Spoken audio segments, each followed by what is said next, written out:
They stared at her scars like trophies they never earned, like something to gawk at, never mind what it took to wear them. The break room went dead quiet the moment Sarah Mitchell stepped inside, 42 years old, battle-worn, her burned scars curling down her cheek like the ghosts of another life. She wasn't supposed to be here, not at an elite academy training men half her age, not eating alone every day like some ghost with a badge.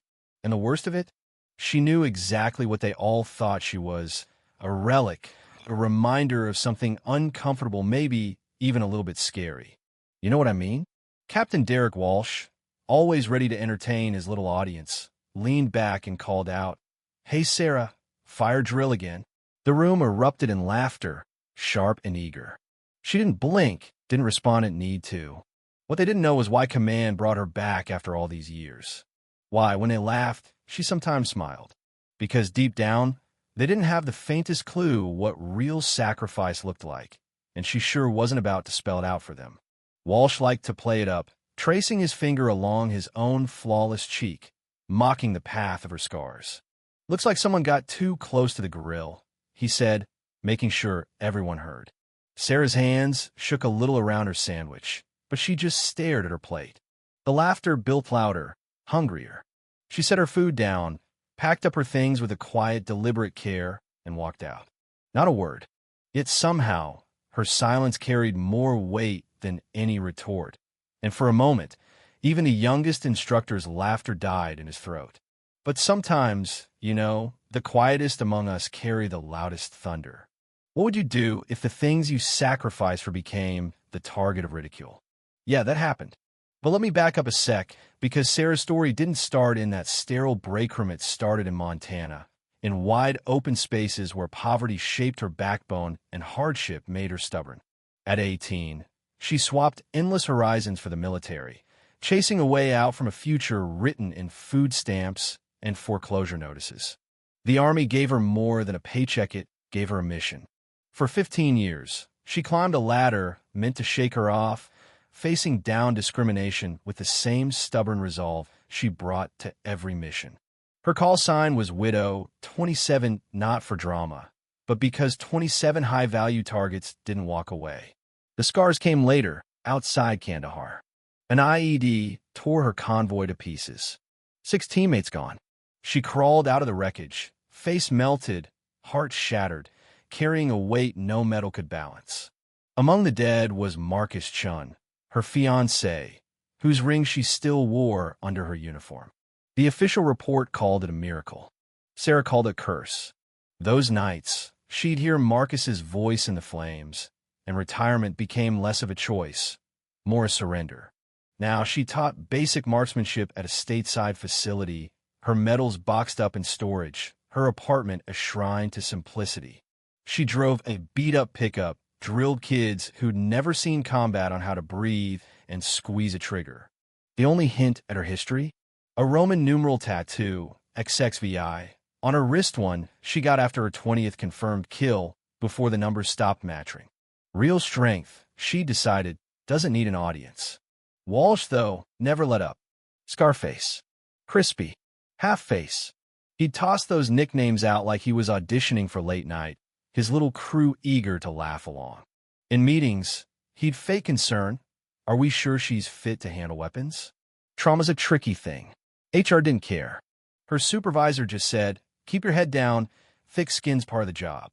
She got the message, endure or leave. Yet someone else noticed. Sergeant Major James Parker, old Vietnam vet, watched the way Sarah never turned her back to open doors, how her hands made micro-adjustments only a true operator would recognize.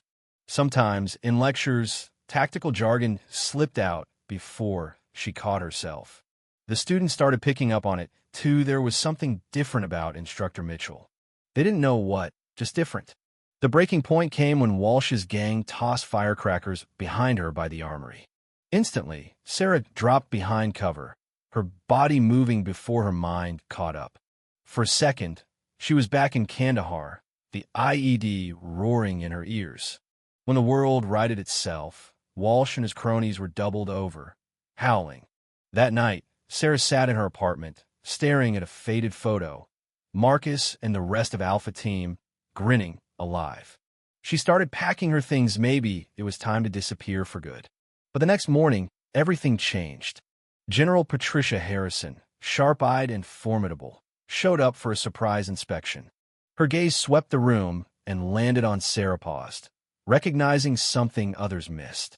During a marksmanship demonstration, Sarah's 20 years of muscle memory took over. Her shots cut a ragged hole through the bullseye, even as she tried to hold back. Harrison called her aside. "Widow, 27. I've been looking for you. The Pentagon listed you as killed in action. We tried to award you the Medal of Honor. The intel from your ops saved 3 cities. Conservative estimate over 1,200 lives." Sarah just shook her head. "I'm just an instructor, General. You got the wrong person." But Harrison knew the truth. She recounted how Sarah, even half-burned, went back into the flames to save Afghan children, covering the medevac with one good arm. Back on the range, Harrison announced the truth for all to hear. Sarah Mitchell, widow, 27 high-value targets, countless lives saved, burned for her courage. As the truth settled in, Walsh and his crew shrank into their seats. Harrison fixed Walsh with a glare. "Captain, I'll be talking to your father. Your time here is done." But Sarah, always taking the high road, didn't gloat. She nodded, gathered her things, and walked away. "Actions speak louder than words, Captain," she told him. "They always have." In the parking lot, Harrison offered Sarah the Directorship of Advanced Combat Training, full pension, Medal of Honor ceremony. Sarah leaned on her truck, exhaustion etched deep. "I don't want the spotlight, General. Let me teach basics. That's all I need." So they struck a deal. Sarah would teach, but Harrison would send her the students who truly deserved the best. Within days, the academy shifted. Walsh got transferred out quietly. The culture changed. No more mockery, more respect, more real camaraderie. Students flocked to Sarah's classes, drawn by her calm, by the sense that here was someone who actually knew what mattered. She began slipping survival wisdom into her lessons, little things like leverage over strength, always know your exits. Students who once wrote her off now sought her out after hours, hungry for what she had to teach. 3 weeks after the revelation, Sarah addressed the academy. No notes, just her story. Her team lost in Afghanistan. The value of real strength, the poison of mockery. "We're here to build warriors, not break spirits," she told them. "Strength isn't about domination, it's about making sure the person next to you makes it home." She shared a single memory of Marcus, how he checked everyone else's gear before his own, saving lives by habit. Maybe the habits you build here will do the same. Afterward, General Harrison handed her a private commendation for her unit, all 7 names together. Sarah framed it, quiet memorial beside Alpha Team's photo.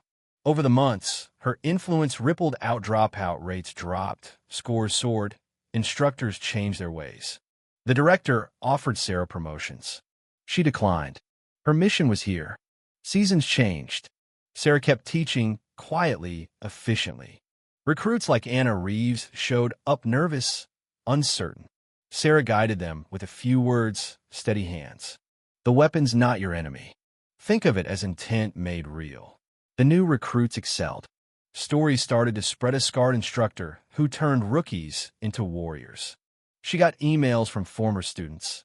"Your voice was in my head. Made it home because of that." She saved everyone in a folder labeled Purpose. By the 1-year mark, the academy was unrecognizable. Respect replaced bravado. Even the old-timers sat in on Sarah's classes, taking notes. Her scars, once a punchline, had become a silent badge of survival. Evenings sometimes found her and Parker, the Vietnam vet, watching the sunset in silence. "You've changed this place," Parker said once. She just shook her head. "People change. Places just remind them why." The final scene? George's sun slanting through the range windows. Anna, once the struggling recruit, now ace shot, ready for her first deployment. "Trust your training," Sarah told her, eyes serious. "Help your team. Come home." Anna nodded, understanding it wasn't just advocacy, it was the distilled wisdom of a survivor. One more warrior prepared. One more team with a fighting chance.